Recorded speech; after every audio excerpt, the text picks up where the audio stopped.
ఏం జరిగినా చూసుకుంటా పోతే అది శాతగాని తరం అవుతుంది తప్ప ఓపిక పట్టినట్టు కాదని కోపం చేస్తున్నాడు వరంగల్ పశ్చిమ ఎమ్మెల్యే నాయిని రాజేందర్ రెడ్డి.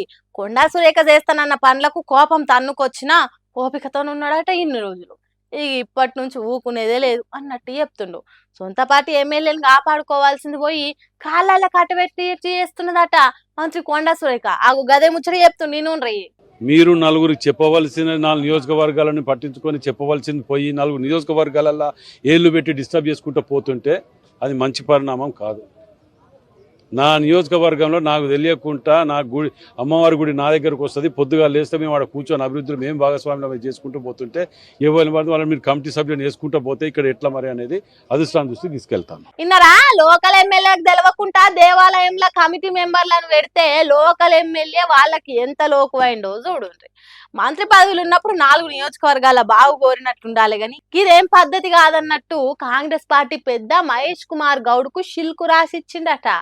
వరంగల్ జిల్లాలో కాంగ్రెస్ పార్టీ వాస్తును ఖరాబ్ చేస్తున్నది, అందరు పదవులల్లా అందరు నియోజకవర్గాలల్లో ఏలు పెడుతున్నది, ఎవ్వరు గొరకానట్టు ఇష్టం ఉన్నట్టు చేస్తున్నది అని చెప్పిండట.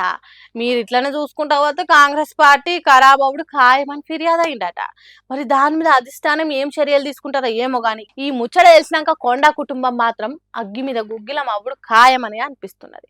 కొండా మురళి మళ్ళెం మాటల బాంబులు వేలుస్తాడో ఏమో చూడాలబ్బా.